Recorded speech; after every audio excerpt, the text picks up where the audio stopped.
पुराने समय की बात है। एक विशाल साम्राज्य में राजा वीरसेन का राज्य था। उनके शासन में सुख शांति और समृद्धि थी। राजा की एकमात्र संतान राजकुमारी मृणलिका थी। अपनी अद्वितीय सुंदरता और बुद्धिमत्ता के लिए प्रसिद्ध थी। राजकुमारी मृणलिका को पाने की अभिलाषा हर राजकुमार के हृदय में थी, लेकिन राजकुमारी का विवाह इतना सरल नहीं था। राजा वीरसेन ने ऐलान किया था कि जो भी राजकुमारी को विहाना चाहेगा उसे 3 कठिन चुनौतियों को पार करना होगा। यह चुनौतियां राजकुमारी के जीवन साथी की योग्यता और सच्चाई को परखने के लिए रखी गई थी। राज्य के हर कोने से राजकुमार अपनी योग्यता साबित करने के लिए आए हुए थे। उनमें से एक था राजकुमार आदित्य, जो पड़ोसी राज्य का युवराज था। आदित्य को मृणलिका से पहली ही मुलाकात में प्रेम हो गया था। पहली चुनौती में राजा वीरसेन ने हर राजकुमार से पूछा, तुम्हारे जीवन का सबसे बड़ा सत्य क्या है?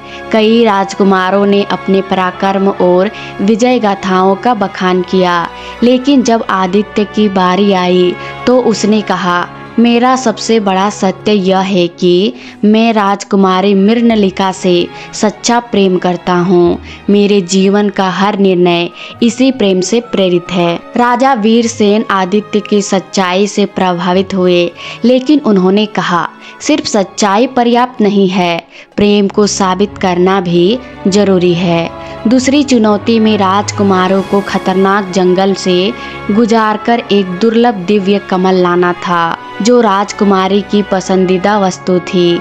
वह कमल एक झील में खिलता था, जिसे विषैले नागों और हिंसक जानवरों ने घेर रखा था। कई राजकुमार झील तक पहुंचने में असफल रहे। कुछ डर के कारण वापस लौट आए, लेकिन आदित्य ने निडरता और धैर्य का परिचय दिया। उसने रास्ते में आने वाले हर संकट का सामना किया। विषैले नागों को शांत करने के लिए उसने मधुर संगीत का सहारा लिया और झील के खतरों से बचते हुए वह दिव्य कमल ले आया। जब आदित्य राजा के दरबार में कमल लेकर आया तो पूरे राज्य में उसकी बहादुरी के चर्चे होने लगे। तीसरी और अंतिम चुनौती ने राजकुमारी के प्रेम और त्याग की परीक्षा ली। राजा ने घोषणा की, जिस राजकुमार को मृणलिका से विवाह करना है उसे अपना सबसे मूल्यवान धन त्यागना होगा।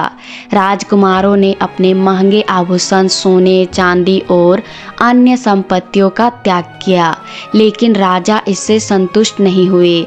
जब आदित्य की बारी आई तो उसने कहा, मेरे पास ऐसा कुछ नहीं है जो राजकुमारी मृणलिका से अधिक मूल्यवान हो, लेकिन अगर मेरे प्रेम को सिद्ध करने के लिए कुछ त्यागना ही पड़े तो मैं अपना सिंहासन त्यागने के लिए तैयार हूँ। मैं अपना राज्य छोड़ दूंगा, लेकिन मृणलिका का हाथ पाने के लिए कोई भी बलिदान करूंगा।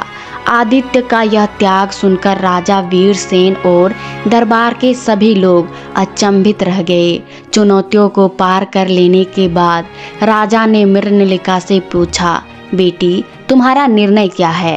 क्या तुम आदित्य को अपनी जीवन साथी के रूप में स्वीकार करती हो?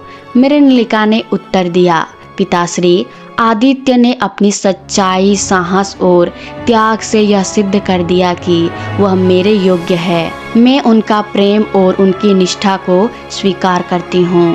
राजकुमारी मृणलिका और राजकुमार आदित्य का विवाह पूरे धूमधाम से हुआ। उनका जीवन प्रेम और विश्वास और त्याग का प्रतीक बन गया।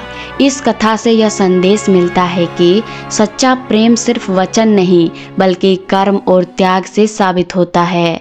साहस और सत्यनिष्ठा जीवन के हर रिश्ते को मजबूत बनाती है। राधे राधे।